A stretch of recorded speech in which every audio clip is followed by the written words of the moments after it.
What is up, dudes and dudettes? Indie Pride here with some multiplayer action on Total War Warhammer. We are at the entrance to Blackfire Pass, playing as the Empire with Boris Todbringer, Electric Count of Midland, and fierce rival of the Beastmen, who he has clashed with on countless occasions in the Drakewald Forest. Figured I'd be facing off against a bunch of Minotaurs and other scary beasts, so I chose to bring the Hammer of the Witches, Regiment of Renown. This cannon has a 100 bonus first large, which means it will make Beastmen cry salty tears. Got plenty of spearmen and the Tattersouls Regiment of Renown to back them up. They should do a decent job anchoring my line with that increased unit size and HP pool and unbreakable morale. Got some great swords and swordsmen as well. Demigryph Knights with halberds. They will deal with any large units that break through my front line and try to get into the soft squishy targets in the back.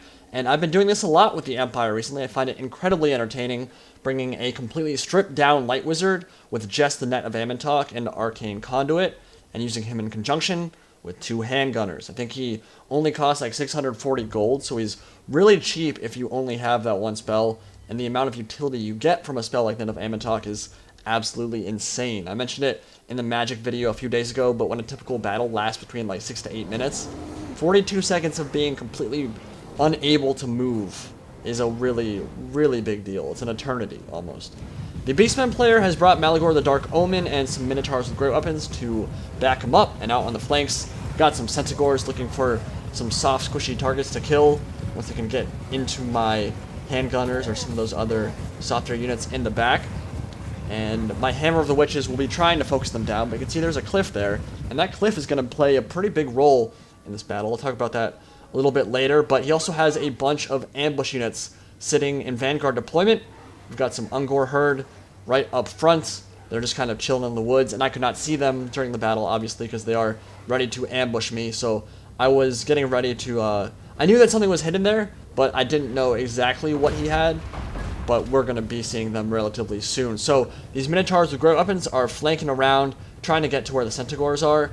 And this is where I'm going to unleash the Hammer of the Witches. And if you've never seen a Minotaur cry before, today might be your first time, because 100 bonus first large makes them very sad. Especially if you can land a shot through the flank, so it hits multiple targets. You can rack up some seriously scrumptious damage on these big targets. And of course, they cost 1,600 gold, so each time I land a cannonball like that, that is going to do some serious damage and be a nice little swing in my favor. So if I can drop a couple models before they even get into melee, that will be real nice. And I think that those two are not going to be getting back up. Yep, they are both going to die, and that means 2 less Minotaurs that I have to worry about in this battle. So this cliff on my left flank, like I said, is going to have a pretty big impact on the battle, and kind of actually going to play into both of our favors. On the one hand, it gives his units the ability to get really close to my army without taking more shots from my cannon or from my handgunners. And once his attack finally comes, I won't have too much time to shoot those Centigors or Minotaurs if he times his attack well. But on the other hand, they can't really flank, right? They have to go around the edge of the cliff and come at me from the front, where I'll have spears and my demigryphs waiting for him. So it's not the easiest thing for him. It's going to be a difficult attack, but that terrain probably favors me overall. But at least for now, it is providing him with some nice cover. And in the back here, we've got Malagor the Dark Omen. We've got some Razorgor Chariots, which are really good against dwarfs and certain factions. I don't think against the Empire they're particularly good unit, just because there's so many bonus first large units on the field for me. I've got a bunch of spears, and then of course he used Savage Dominion to raise up that Cygor, which will be trading some artillery fire with my Hammer of the Witches. I would rather not be shooting at the Cygor. I am going to start shooting it. The problem is I don't have very many targets to shoot at, right? Because the Centigors and the Minotaurs are hiding behind that cliff where I can't hit them, and I can't see any of these other Vanguard deployed units at the moment because they're in ambush stance. So I really don't have a lot of targets to shoot at the moment. I think it's the only thing that's in range, and so I'm just going to start doing some damage to it. It is a large target. The Cygor is a large target, and it is an artillery piece, and typically in these kind of artillery duels, you want to take out the other person's artillery. There's no way my Hammer of the Witches will kill a Cygor from full HP. It's just too much HP to kill, and it's a single entity, so it's not like a Minotaur unit where you have multiple models to shoot at. It's just the one. So I'm going to be missing a lot, and when I do hit, I'll do some decent damage, but ultimately, it's not the most important thing. I just don't have much to shoot at the moment. His Cygor isn't going to be a great artillery sniping piece either. It's going to have some serious trouble shooting my crews, and so it'll just be kind of a wash. I'll do some decent damage to the Cygor, he'll do a little bit of damage to my cannon, but overall, kind of going to be an even trade there. Still got the Minotaurs with great weapons chilling on the side, hanging out, getting ready to engage when the attack finally comes. But my opponent is going to be cautious. He's kind of moving stuff up. We're going to fast forward just a little bit here. As you can see, like occasionally I'll see flickers of enemy movement in the trees. I'll see a unit appear for just a little bit. And I felt like this was a really kind of cool game because it felt like a real Beastmen army. The way they might play, kind of setting up the ambush, circling around. Boris Todbringer is having none of that. He's getting tired of it. He's going to charge straight in and start dismembering a bunch of Ungor herd. Now, he doesn't want to stay in there for too long. He could probably tank out that engagement for a while, but I didn't want him to get tied up when some other maybe hidden Centigor with great weapon unit come out of nowhere, although that is something that sucks about Centigors right now. They can't actually hide in forests or trees, so that really needs to get fixed. But I wasn't thinking about it at the time. I was thinking, hey, there might be some bonus for Slorge or some other unit that comes in that to kill Boris once he gets tied down by the Ungor herd. So I decided to just say, hey, like let's pull out, just do a little bit of damage, get some nice little charge in, and then get away. So now this other crew of Minotaurs with great weapons are gonna hang out over on this side, and I believe they are in range of the Hammer of the Witches now. I'm gonna start unleashing some volleys at them, and those were some really nice shots. And look at that. 2 hits from cannonballs from the Hammer of the Witches, and they took about a third of their HP down because it hit multiple models when it was going through, and it just hit a bunch more there. So that was really nice, and I've done a pretty decent amount of damage to some of his very expensive 1600 gold units. So, and now my handgunners are going to start opening up as well, blowing off, just decapitating a bunch of those Ungor herd as they run away, and he's going to pull out and try to rethink his ambush here. Look at that. They're about down to half HP. That Hammer of the Witches is so good versus Beastmen. So, with Beastmen as the topic here, we can talk about them for a second. I feel like they're one of the weaker factions in multiplayer right now.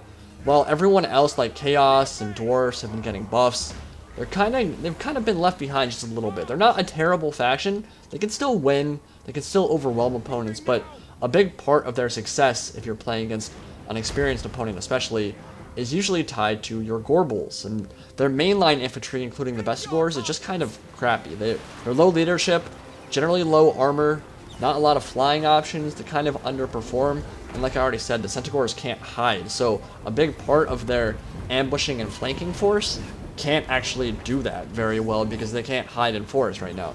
So what you'll often see is 2 Gorbals with potions just taking out a crap load of damage while the rest of the army's routed, and I do think that while they're not supposed to have a bunch of staying power, they do need a little bit more love.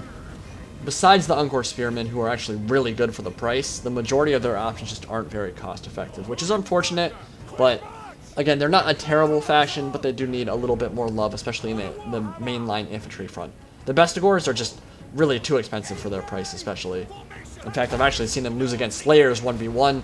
Big part of that is because they have low armor piercing, or they have high armor piercing, and Slayers have low armor, so they don't actually end up doing very much damage to them, but that's just a weird thing. They kind of underperform against a lot of units.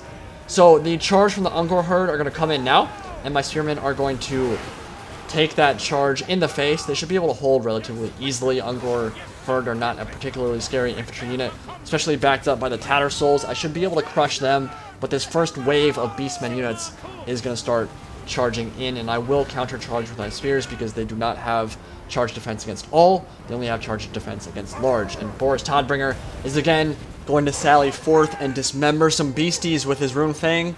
I was glad I brought him this battle. He's a nice change of pace from the Griffins and Hippogriffs you typically see. Got more of a classic style, a nice handlebar mustache to go alongside it. But on that Barded Warhorse, he's going to be doing some nice damage.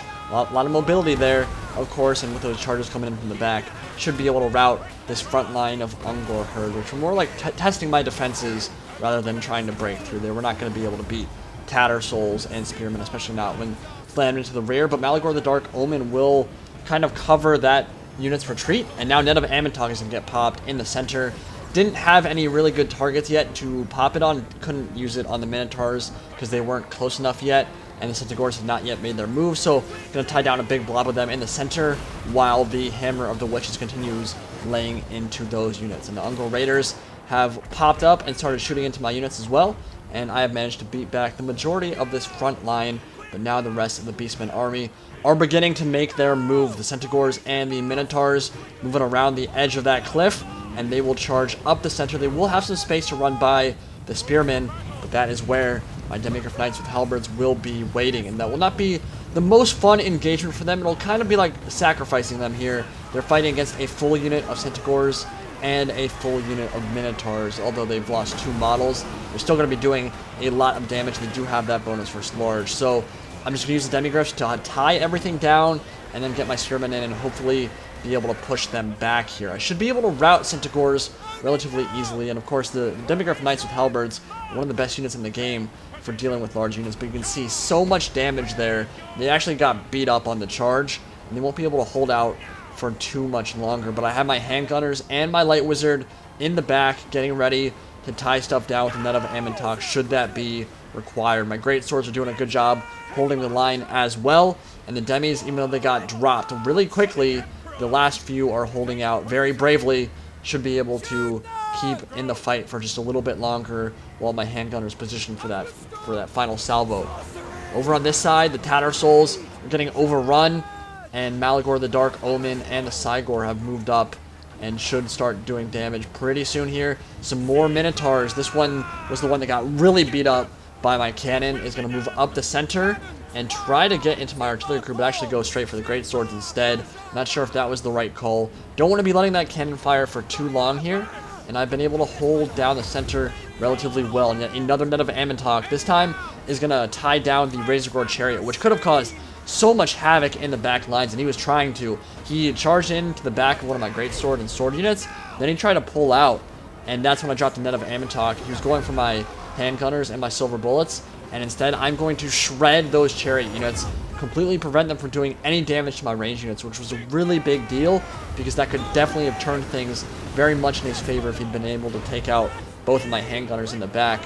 And now you can see all those nets just dropping down like crazy, holding down a big blob of Beastmen units, and that is allowing my handgunners and my cannon even more time to fire. Demigryph Knights finally will shatter, which means the Minotaurs will break through alongside some Ungor Spearmen. Oh, Cygor friendly fire coming in as well, and they're going to move in for the kill into my greatswords. We'll have a hard time holding it down against this many units. You can see some of them just got thrown up into the air and impaled on the top of a Minotaur's horn. But they are very low HP at this point, and I still have my handgunners in the back, and his mobility is mostly gone at this point. A lot of his Minotaurs very low or shattered, and his Centigors did break from the field, but will be coming back. You see my Pope over here in the back here. Looks a lot like Pope Francis, kind of got the same aesthetic going on. It will be looking to see if any units can break through my line, and then use one final Net of Amyntok and allow my handgunners to rip them apart. I love that spell so much. It is so satisfying to use, to see a monster unit break through your lines, run at you, and just be like licking its lips, knowing that, oh yeah, we're about to kill a bunch of squishy handgunners. No, you're not. You're not going anywhere. Net of Amyntok, boop, you're not moving, and then we're just going to blow their heads off. So that's what's going to happen to these Centigors here. They've sensed a juicy target in the back, and then Net of Amyntok, and you are not going anywhere, son. One final volley from those handgunners will finish them off, and that will pretty much get rid of all of his mobility. His infantry line is having some trouble cutting through my greatswords. The Gors and the Ungors certainly not doing the best there, and his Minotaurs are taking so much damage from my cannon and from my handgunners that I don't think they're going to be enough to turn it in his favor. Malagor is not a great melee lord either. Cygor has made it into combat, smashing Empire troops into the ground with his massive hooves and with that rock on his shoulder.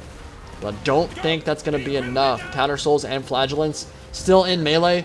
Boris is going to be cutting through that Cygor, and that will be a mass rout, and Empire will take the field. So that one was a really fun one. There was a lot of maneuvering at the beginning of the battle, a lot of cat and mouse, and just kind of trying to outmaneuver each other. I liked his build there. The idea for it was pretty cool. It wasn't going for a Beastmen meta build. If he was, he would have had someone who wasn't Malagor probably, and he would have had 2 Gorbals and that kind of thing. But it was very interesting to play against. I liked his ideas there. His Ungor Raiders actually did pretty well and some of his Ungor units did all right. I think his Centigors and his Minotaurs struggled, especially because of that cliff on my left flank that just prevented him from getting in and amongst my handgunners. But Boris Todbringer did work. Net of Amyntok made a big impact on that battle, and the Hammer of the Witches ultimately, I think, brought some of his elite units too low for him to come back from. Hope you guys enjoyed it.